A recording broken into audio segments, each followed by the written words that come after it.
आज भी जब वह दिन याद करती हूँ तो मेरे रोंगटे खड़े हो जाते हैं। कहने को तो बहुत दिन बीत गए, पर जिस पर बीतती है वह कभी नहीं भूलता। मेरे जीवन का सबसे बड़ा काला दिन है, क्योंकि 2 साल पहले आज के ही दिन नियति के क्रूर हाथों ने मेरी उस बिटिया को छीन लिया था, जो फूल बनकर अपने साजन के आंगन को महका रही थी। एक दिन पहले बिटिया ने फ़ोन किया था, मम्मा, जाने क्यों पिछले कुछ दिनों से आपकी बहुत याद आ रही है। विवेक की 2 दिन की छुट्टी है, हम लोग आपसे मिलने आ रहे हैं। मैंने रात को ही दही वड़े और आलू की कचौड़ी की तैयारी करके रख दी थी। मेरी बेटी, बिटिया, दामाद, विवेक और दोनों नातिने पीहू और परी सुबह की ट्रेन से आ रहे थे, पर सुबह सुबह ही टेलीविज़न पर समाचार आया कि जिस ट्रेन से वे लोग आ रहे थे वह दुर्घटनाग्रस्त हो गई। यह खबर सुनते ही मैं गस खाकर गिर पड़ी और पूरा परिवार सकते में था। पति, बेटा और बहू सब अपने दुखों पर नियंत्रण रखकर मुझे संभाल रहे थे। मैं रह रहकर अपनी चेतना खो बैठी थी। चेतना जागृत होने पर यह क्रूर सच्चाई मेरे सामने थी कि मेरी बिटिया अब अबोध पीहू और परी और पति विवेक को छोड़कर इस संसार से जा चुकी थी। समझाने वाले मुझे समझाते रहे, पर मैं यह मानने को कहाँ तैयार थी कि मेरी बिटिया अब हमारे बीच नहीं है, और इसे स्वीकारने में मुझे वर्षों लग गए थे। विवेक की आंखों में कैसा अजीब सा सूनापन उभर आया था, और वह दोनों नन्ही कलियां इतनी नादान थी कि उन्हें इसका एहसास तक नहीं था कि कुदरत ने उनके साथ कितना क्रूर खेल खेला है। उनकी आंखें अपनी माँ को ढूंढते ढूंढते थक गई। आखिर में उनके मन में धीरे धीरे माँ की छवि धुंधली पड़ते पड़ते लुप्त सी हो गई, और उन्हें माँ के बिना जीना सीख लिया। दादी व बुआ के भरपूर लाड प्यार के बावजूद मुझे पीहू और परी अनाथ ही नजर आती। कभी दोपहर में बालकनी में खड़ी हो जाती तो खेलती। नन्हे मुन्ने बच्चे रंग बिरंगी यूनिफॉर्म में सजे अपनी अपनी मम्मी की उंगली पकड़कर उछलते कूदते स्कूल जा रहे हैं। उन्हें देखकर मेरे सीने में हुक सी उठ गई कि हाय मेरी पीहू और परी, किसकी उंगली पकड़कर स्कूल जाएंगी, किससे मचलेंगी, किससे जिद करेंगी कि मम्मी हमें टॉफ़ी दिला दो, हमें चिप्स दिला दो। और यही सब सोचते सोचते मेरा मन भर उठता था। जब से उड़ती उड़ती सी खबरें मेरे कानों में पड़ी हैं कि विवेक की माँ अपने बेटे के पुनर्विवाह की सोच रही हैं, तो लगा किसी ने गर्म शीशा मेरे कानों में डाल दिया है। कई लड़की वाले अपनी अधेड़ बेटी के लिए विवेक को विदुर और 2 बेटी का बाप जानकर सहज प्राय समझने लगे थे। विवेक की दूसरी शादी का मतलब था मासूम कलियों को विमाता के जुल्म व अत्याचार की आग में झोंकना। इस सोच ने मेरी बेचैनी को अपनी चरम सीमा पर पहुंचा दिया था। अब विवेक के पुनर्विवाह को रोकना मेरे लिए पहला और सबसे अहम मकसद बन गया।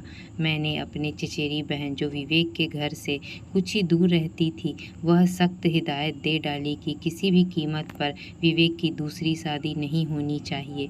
कोई लड़की वाला विवेक के उसके घर परिवार के बारे में जानकारी हासिल करना चाहे तो उनकी कमियां बताने में कोई कसर न छोड़े।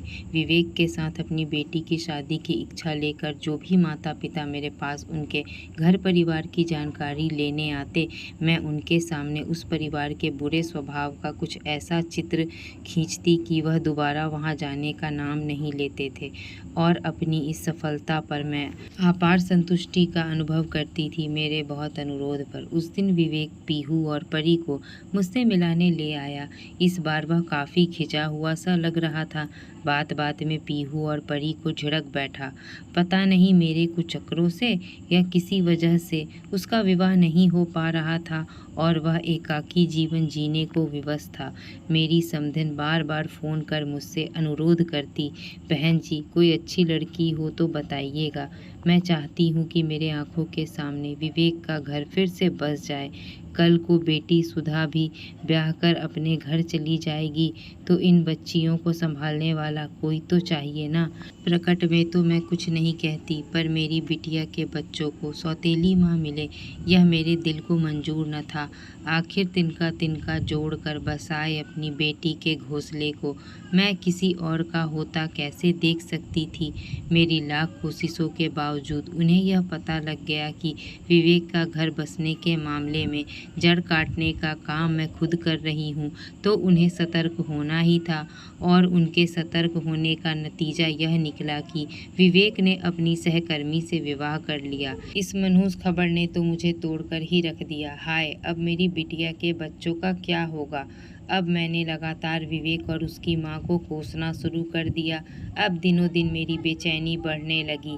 जाने कितने सौतेली माँओं के क्रूरता भरे किस्से मेरे दिमाग में क्रोंधते रहे और एक पल भी मुझे चैन न लेने देते। मन ही मन में पीहू और परी की सौतेली माँ की झड़कियाँ खाते, पीटते और कई तरह के अत्याचारों को तस्वीर में ढालकर देखती रहती और अपनी बेबसी पर खून के आंसू रोती। उस दिन मैं घर में अकेली ही थी। अचानक दरवाजे की घंटी बजी। मैंने उठकर दरवाज़ा खोला। सामने जो खड़ा था उसे देखकर मेरी त्योरियां चढ़ गई। मैं तो दरवाज़ा ही बंद कर लेती, पर बगल में मुस्कुराती पीहू और परी को देखकर मैंने अपने गुस्से को पी गई। पानी पीकर विवेक अचानक उठकर बाहर चला गया। उसके चेहरे से मुझे लगा कि शायद यहाँ आकर उसके मन में मेरी बिटिया की याद ताज़ा हो गई थी। पर अब क्या फ़ायदा। मेरी बिटिया से यदि वह इतना ही प्यार करता तो उसका स्थान किसी और को क्यों देता, और उस पर से मुझसे मिलने के बहाने मेरे जख्मों पर नमक छिड़कने के लिए उसे यहाँ लेकर आया है। मेरी सोच की लकीरें मेरे चेहरे पर शायद उभर गई थी। तभी अंजलि उन लकीरों को पढ़कर अपराध बोध से पीड़ित हो उठी। अगले ही पल अंजलि ने अपने चेहरे से अपराध भाव को उतार फेंका और सहज होकर पूछने लगी, माँ जी, आपकी तबीयत ठीक नहीं है शायद। मैं अभी चाय बनाकर लाती हूँ। विवेक बाहर से अपने को सहज कर वापस आ गया। पीहू और परी दौड़ती हुई विवेक की गोद में चढ़ गई। अंजलि चाय और रसोई के डब्बे में से ढूंढकर बिस्किट नमकीन भी ले आई। सबसे पहले उसने चाय मुझे ही दी। ना चाहते हुए भी मुझे चाय लेनी ही पड़ी। मीतू अचानक विवेक की गोद से उतरकर अंजलि की गोद में बैठ गई। बिस्कुट कुतरती मीतू बार बार अंजलि से चिपकी जा रही थी और अंजलि उसके माथे पर बिखर आई लटों को पीछे करते हुए उसका माथा सहला रही थी। मीतू का इस तरह दुलार होता देख गीतू भी अंजलि की गोद में जगह बनाती हुई चढ़ बैठी और अंजलि ने उसे भी अपने अंक में समेट लिया तो पीहू और परी दोनों एक साथ खिलखिलाकर हंस पड़ी। पता नहीं उनकी हंसी मेरे रोने का सबब क्यों बन गई। मैं आंखों के कोरे में छलक आए आंसू को कतई न छुपा सकी। तभी अंजलि ने दोनों बच्चों को गोद से उतारकर आंखों ही आंखों में विवेक को जाने क्या इशारा किया कि वह दोनों बच्चों को लेकर बाहर चला गया। अंजलि खाली हो गया कप जो अभी भी मेरे हाथों में ही था को लेकर सारे बर्तन समेत रसोई में रख आई और मेरे एकदम करीब आकर बैठ गई। फिर मेरे हाथों को अपने कोमल हाथों में लेकर जैसे मुझे आश्वस्त करती हुई बोली, माँ जी, मैं आपका दुख समझ सकती हूँ। आपने अपने कलेजे के टुकड़े को खोया है और मैं यह जानती हूँ कि मूल से ब्याज ज़्यादा प्यारा होता है। आप बेहद आशंकित हैं कि कहीं सौतेली माँ आकर आपकी नातिनों पर अत्याचार न करना शुरू कर दे और उनके पिता को उनसे दूर न कर दे। मेरा विश्वास कीजिए माँ जी, जब यह बात मुझे पता चली तो मैंने मन में यह ठान लिया कि मैं आपसे मिलकर आपकी आशंका ज़रूर दूर करूँगी। सभी ने तो मुझे रोका था कि आप पता नहीं मुझसे कैसे पेश आएंगे, लेकिन मुझे यह पता था कि आपका वह व्यवहार बच्चों की असुरक्षा की आशंका से ही प्रेरित होगा।